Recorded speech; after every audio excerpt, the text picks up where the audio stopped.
Assalamualaikum warahmatullahi ta'ala wabarakatuh.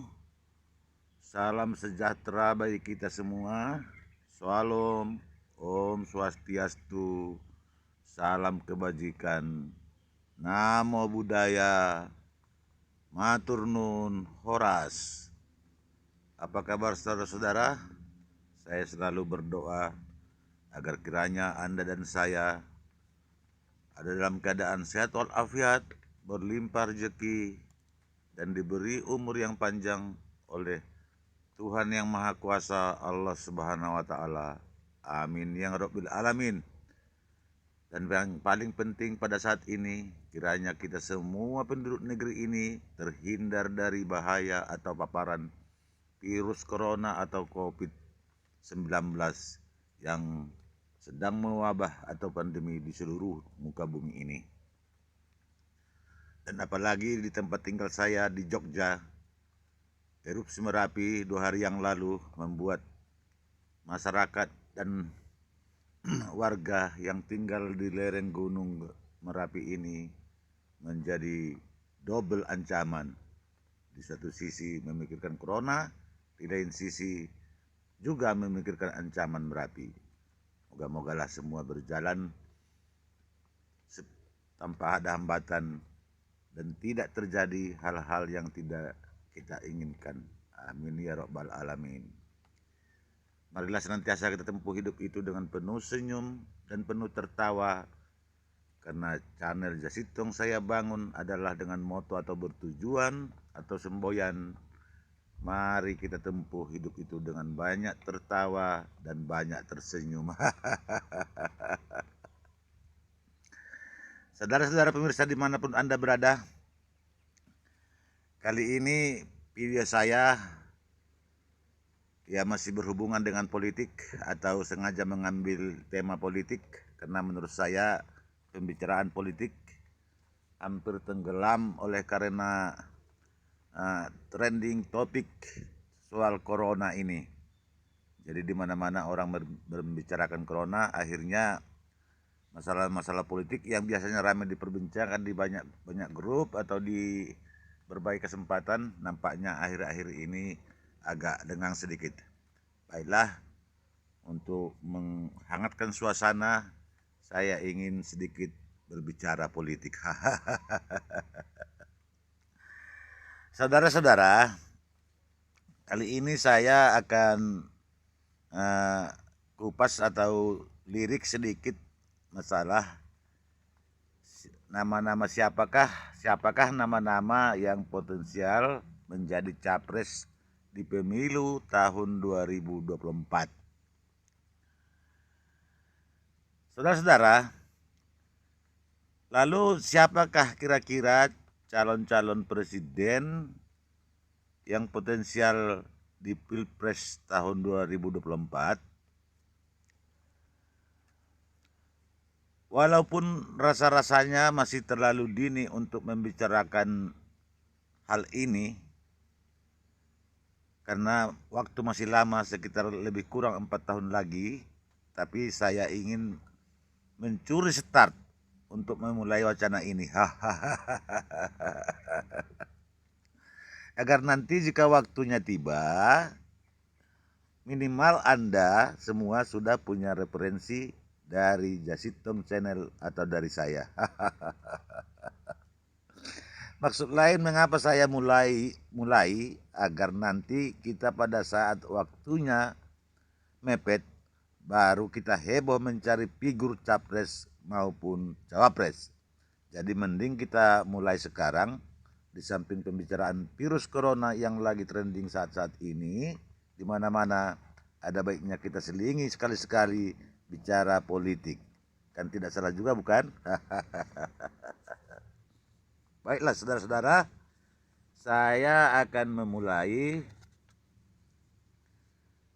dari hasil survei Indobarometer yang saya baca lewat internet, yang dirilis oleh Antara News, yaitu pada hari Minggu tanggal 23 Februari 2024 yang lalu. Jadi M. Kodari, Direktur Eksekutif Indobarometer ini pintar juga. Walaupun menurut banyak orang survei itu terlalu prematur, tapi menurut saya malah bagus. Malah bagus sekali untuk amunisi awal agar otot-otot atau saraf-saraf politik kita tidak kaku atau stagnan karena terlalu diam. Jadi ibarat slogan PT Semen Padang itu, yaitu kami telah membuat sebelum yang lain memikirkan. Begitulah kira-kira Indobarometer ini. Hebat bukan? Tapi yang paling hebat lagi tentu Jasitong Channel sebagai YouTuber yang sengaja memviralkan survei ini lewat YouTube. Ini hanya canda atau goyanan agar kita tidak tegang dalam menghadapi virus corona atau COVID-19 ini. Saudara-saudara, dari hasil survei itu terdapat 22 nama yang potensial menjadi capres di pemilu 2024. Antara lain disebutkan di sana ada Bapak Prabowo, ada Anies Baswedan, Sandiaga Uno, Ganjar Pranowo, Risma Harini, Agus Harimurti Yudhoyono, Kofifa Indar Parawansa, Ridwan Kamil, Erick Thohir, Bapak Mahfud MD, Puan Maharani, Muhaimin Iskandar, Zulkifli Hasan, Erlangga Hartarto, Ridwan Kamil, dan mungkin masih banyak lagi. Nah, jika kita lihat tokoh-tokoh nasional yang tidak termasuk di survei ini, barangkali seabrak-abrak dan masih banyak tokoh-tokoh yang mungkin potensial jika disurvei untuk dicalonkan menjadi capres di 2024. Saudara-saudara, dari semua yang disebutkan di atas tadi, saya ingin mengelompokkan menjadi dua kategori saja. Yaitu yang saya sebut kelompok junior, yaitu yang saya sengaja kasih umur 55 tahun ke bawah, dan kelompok senior ialah 55 tahun ke atas. Ini versi saya sendiri atau buatan saya. Yang ingin saya katakan adalah begini. Menurut Anda yang potensial dan berpeluang untuk dicalonkan menjadi capres di pemilu 2024, apakah dari kelompok senior atau kelompok junior yang sudah saya kategorikan tadi? Yaitu kelompok junior yang usianya saya anggap 55 tahun ke bawah, dan yang senior adalah 55 tahun ke atas. Pertanyaan ini kita simpan saja dulu untuk sesi berikut.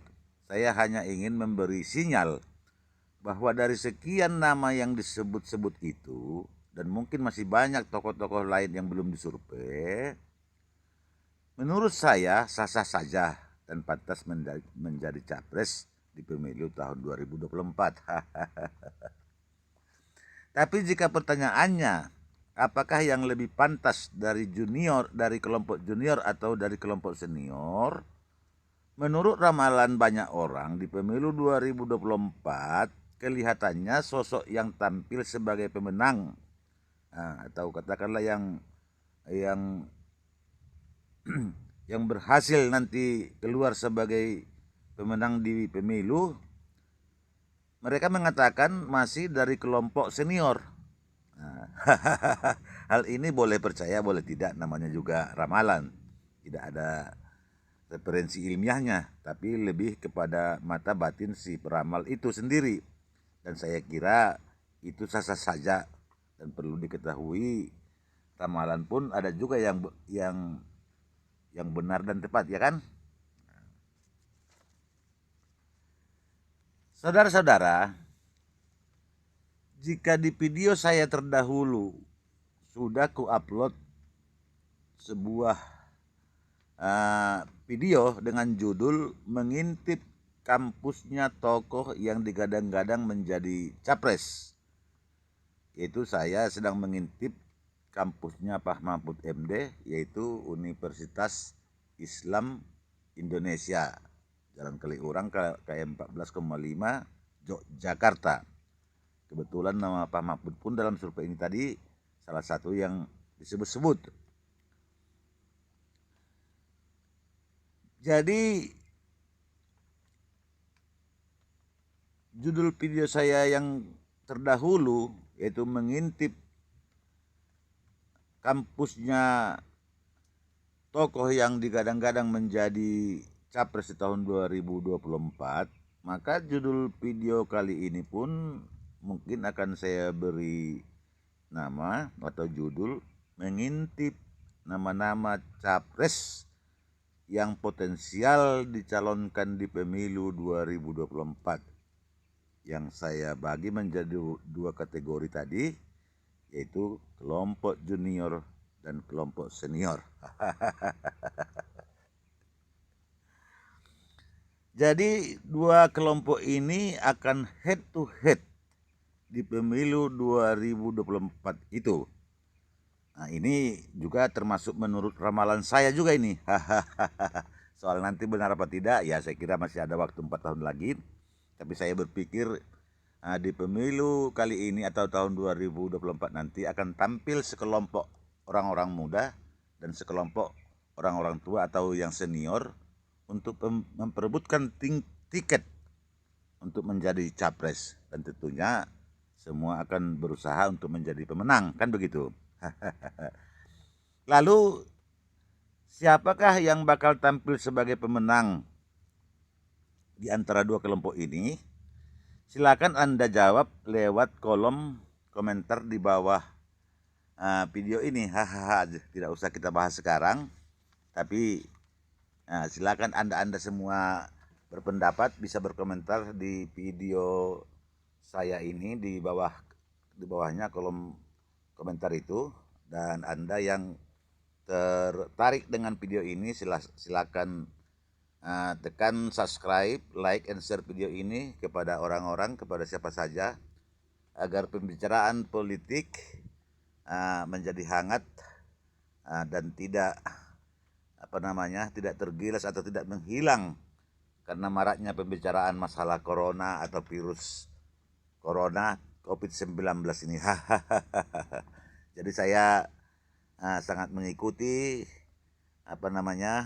perdebatan politik, baik yang tampil di TV, misal seperti ILC yang dipandu oleh Karni Ilyas. Saya mencatat ada beberapa orang yang menjadi bintang ILC ini. Salah satu adalah Bapak Mahfud MD ini.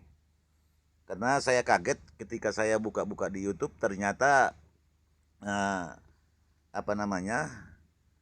komentar-komentar para narasumber di YLC itu di-upload di YouTube sebagai pendapat perseorangan. Artinya TV One mungkin mengupload pembicaraan tokoh yang diambil dari pembicaraan di YLC itu dan diupload di YouTube. Dan yang terbanyak saya tonton atau saya perhatikan adalah dari Bapak Mahfud MD ini. Mungkin yang lain-lain pun belum saya temukan banyak. Saya begitu tertarik dengan paparan dari Pak Mahfud MD ini karena selalu saya lihat beliau pada umumnya atau biasanya di bagian penutup, atau disengaja atau tidak saya tidak tahu, tapi video beliau ini banyak saya tonton akhir-akhir ini. Kebetulan pula survei tadi Indobarometer tadi mengatakan atau merilis bahwa salah satu yang potensial juga menjadi capres di tahun 2024 disebutkan Pak Mahfud MD ini. Jadi saudara-saudara, untuk sekedar pemanasan agar kita juga tidak lupa dari bicara politik, makanya saya sengaja mengupload judul ini atau video ini agar semua penggiat politik atau politikus di negeri ini bersemangat kembali dan mungkin juga kepada Bapak Karni Ilyas di LC mendatang, kiranya sudah bisa dicoba mengintip-intip ya, bakal siapa kira-kira jago-jago atau calon-calon kuat di Pilpres 2024 mendatang. Demikianlah video saya ini. Mohon maaf kepada semua bapak-bapak yang saya sebutkan nama. Tidak ada maksud saya lain, saya hanya tergerak dan terpanggil untuk mengajak bapak-bapak semua yang senang bicara politik agar kita kembali memulai bicara politik di berbagai kesempatan. Demikianlah yang dapat saya sampaikan. Mohon maaf atas segala kehilapan. Wabillahi taufiq wal hidayah. Assalamualaikum warahmatullahi wabarakatuh. Salam matur nuwun, horas.